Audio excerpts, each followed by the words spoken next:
Good morning. First batch of pickle preparation start ஆயிடுத்து. நம்ம முந்தானத்து நிறைய மேங்கோ ஹார்வெஸ்ட் பண்ணோம். அதுலேருந்து நான் வந்து 1 கிலோ மட்டும் கிளிமூக்கு மாங்காய் இருந்தது. ஸோ அதை மட்டும் நான் நேற்று என்ன பண்ணேன்னா நல்லா க்ளீன் பண்ணி தொடச்சி கட் பண்ணி இந்த மாதிரி ஃபேன் அடியில் வச்சுட்டேன். ஜென்ரலாகவே வந்து நான் அப்படி தான் பண்ணுவேன். எய்தர் முதல் நாள் நைட்டே வந்து இந்த மாதிரி கட் பண்ணி ஃபேன் அடியில் வச்சுருவேன். இல்லாட்டா கார்த்தால் ஃபார்ம் முன்னாடி பண்ணி வச்சுட்டேன்னா ஈவினிங் ஃபுல்லாக சுத்தமாக பொட்டு ஈரம் இல்லாமல் நல்லா ட்ரை ஆகிடும். ஏன்னா மாய்ஸ்சர் தான் வந்து இதுக்கு ஃபஸ்ட் எனிமி. ஸோ அதனால் அது இருக்கவே கூடாது.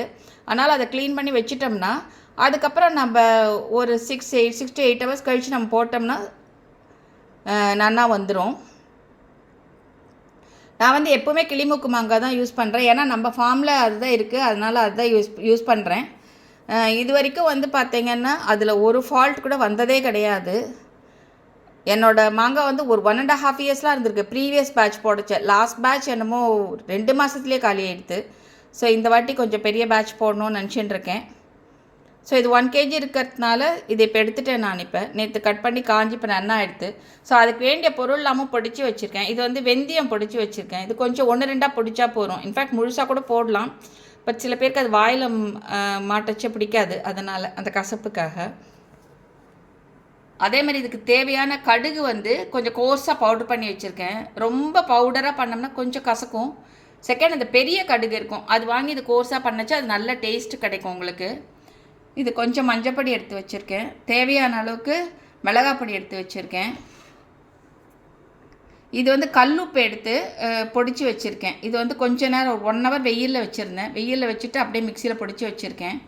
ஸோ நம்ம இந்த கண்டெய்னரில் தான் யூஸ் பண்ண போகிறோம் இப்போது. இதை வந்து நல்லா தேய்ச்சி வெயிலில் காய வச்சு திருப்பி உள்ளே எடுத்து தொடச்சி எல்லாம் பண்ணி வச்சாச்சு. இதுக்கு தேவையான நல்லெண்ணெய் எடுத்து வச்சுருக்கேன். இப்போ யூஸ்வலாக பார்த்திங்கன்னா 1 kgக்கே வந்து ஒரு 500 grams குறையாமல் பிடிக்கும்.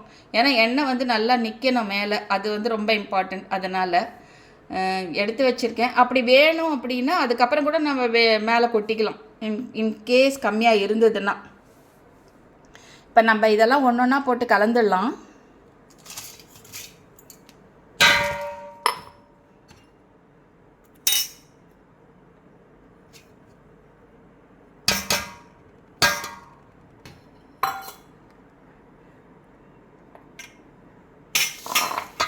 இது எல்லாமே அந்த கண்டெய்னர்லேயே போட்டு கூட கலந்துக்கலாம்.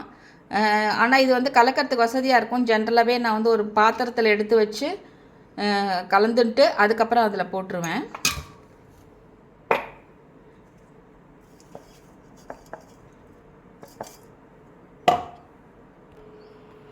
இப்போ மசாலாலாம் நல்லா கலந்தாச்சு. இது வந்து நம்ம வந்து கண்டெய்னர் உள்ளே போட்டுட்டு அதுக்கு மேலே கொஞ்சம் மாங்காய், அதுக்கு மேலே கொஞ்சம் மசாலா அப்படி போட்டு அப்புறம் ஃபைனலாக கலக்கியும் பண்ணலாம். நான் வந்து சின்ன சின்ன பேட்சாக இருக்கிறதுனால நான் என்ன பண்ணுவேன்னா இதுலேயே மாங்காயும் போட்டுருவேன்.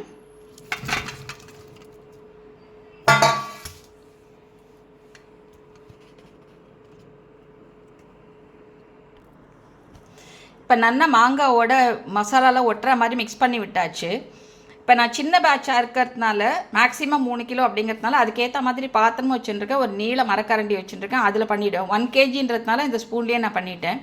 பட் 10 kg 15 kgலாம் இருக்கவங்க என்ன பண்ணுவாங்கன்னா பெரிய அன்னக்கூடையில் போட்டு கையிலேயே கலந்து விட்ருவாங்க. ஆனால் அந்த மாதிரி பண்ணச்சா நல்லா கையை நல்லா அலம்பிட்டு ஈரம் இல்லாமல் பார்த்துக்கணும். கொஞ்சம் நேரம் அலம்பிட்டு தொடச்சிட்ட பிறகு கொஞ்சம் நேரம் வச்சுட்டு கூட அதுக்கப்புறம் நம்ம பண்ணிக்கணும். கையில் ஈரம் இருக்கக்கூடாது, மாய்ஸ்சர் இருந்தால் கெட்டு போயிடும் ஊறுகாய். ஸோ இப்போ இதை நம்ம கலந்து விட்டோம். இப்போ நம்ம வந்து அந்த கண்டெய்னரில் வந்து இதை மாற்ற போகிறோம். இப்போ இது கண்டெய்னரில் போட்டோம். இப்போ இதில் வந்து நம்ம நல்லெண்ணெய் விட போகிறோம். இது ஒரு 1/2 liters கிட்ட இருக்குது. இது நம்மளோட நல்லெண்ணெய் தான். இப்போ சதிக்கு இதை விட்டு வச்சுட்டு இப்போ கொஞ்சம் வந்து பாக்கி வச்சுருக்கேன். அடியில் ஒரு 100 ml கிட்ட பாக்கி இருக்குது. ஸோ ஃபஸ்ட்டு நான் இதை விட்டு வச்சுருக்கேன். இது ஒரு நாள் 3 நாள் ஊறணும். அது ஊறின பிறகு பார்த்திங்கன்னா உங்களுக்கு தெரிஞ்சிடும் அது மேலே எண்ணெய் மிதந்தது போருமா இல்லை இன்னும் கொஞ்சம் வேணுமான்னு. அந்த டைமில் நம்ம வந்து கூட ஆட் பண்ணிக்கலாம். இப்போ இதை நல்லா கலரி விட்டுடணும். இப்போ நல்லா கலரியாச்சு. ஃபர்தராக எண்ணெய் தேவைப்படாதுன்னு நினைக்கிறேன். ஏன்னா இது கலந்து விட்னா ஜென்ரலாக பார்த்திங்கன்னா ரொம்ப ட்ரையாக இருக்கா மாதிரி இருக்கும். அதுக்கப்புறம் ஒரு 3 டேஸ் கழிச்சு பார்க்கச்சு உங்களுக்கு எண்ணெய் மேலே இருக்கும். பட் ஆனால் இந்த வாட்டி இப்போவே கொஞ்சம் எண்ணெய் இருக்கா மாதிரி தான் இருக்குது. அப்போ இது இனஃப்னு நினைக்கிறேன். ஸோ இப்போ இந்த சைட்லலாம் உங்களுக்கு இருக்குது இல்லையா, இதெல்லாம் கொஞ்சம் நல்லா தொடச்சி விட்டுடலாம். ஒரு க்ளீன் டிஷ்யூ வச்சு நல்லா தொடச்சி விட்டுடலாம்.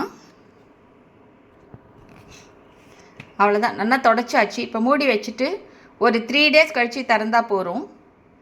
இதில் ரொம்ப இம்பார்ட்டண்ட் பாயிண்ட் என்னென்னா, எதுலேயுமே வந்து மாய்ஸ்சர் இருக்கக்கூடாது. இப்போ நம்ம கண்டெய்னர்னால் நல்லா வாஷ் பண்ணி தொடச்சி வெயிலில் காய வச்சு திருப்பி யூஸ் பண்ணச்சு நான் ஒரு டிஷ்யூ வச்சு உள்ளே தொடச்சி வச்சுருக்கேன். அதே மாதிரி பாத்திரம், மிக்சி எல்லாமே வந்து பார்த்திங்கன்னா ஒரு நாள் முன்னாடியே நல்லா தேய்ச்சி நல்லா தொடச்சி ஃபேன் காற்றுல வச்சோம்னா உங்களுக்கு வந்து ஒரு நாளில் நல்லா காஞ்சிரும். யூஸ் பண்ணுற ஸ்பூன்லாம் நான் என்ன பண்ணுவேன்னா, கேஸ் ஆன் பண்ணி ஒருக்கா அதில் காமிச்சு விடுவோம், அந்த லைட்டாக சூடு வர வரைக்கும். ஸோ அப்போ உங்களுக்கு அது சுத்தமாக மாய்ஸ்சர் இருக்காது. ஸோ இந்த மாய்ஸ்சர் இல்லாமல் இருக்கிறது தான் இதில் வந்து ரொம்ப இம்பார்ட்டன்ட், ஊறுகாய் கெடாமல் இருக்கிறதுக்கு. நம்ம இதை மட்டும் பார்த்துட்டோம்னா இது வந்து வருஷக்கணக்கில் அப்படியே இருக்கும். எக்ஸப்ட் வந்து உங்களுக்கு அந்த மிளகாப்பொடி முதல்ல போட்டு வைக்கிறதுனால அதனோட கலர் கொஞ்சம் மாறுமே தவிர மற்றபடி கெட்டும் போகாது, டேஸ்ட்டு நல்லாவே இருக்கும். இதில் வந்து நான் வந்து கார்லிக் ஆட் பண்ணல. கார்லிக் ஆட் பண்ணுறதுன்னா ஆட் பண்ணலாம். அந்த மாதிரி வெர்ஷன் வந்து யாராவது கேட்டால் நான் போட்டு கொடுப்பேன். பட் ஜென்ரலாக நான் வந்து அவக்காய்க்கு போடுறதில்ல. யாராச்சும் கேட்டால் போட்டு கொடுக்கலாம். தேங்க்யூ.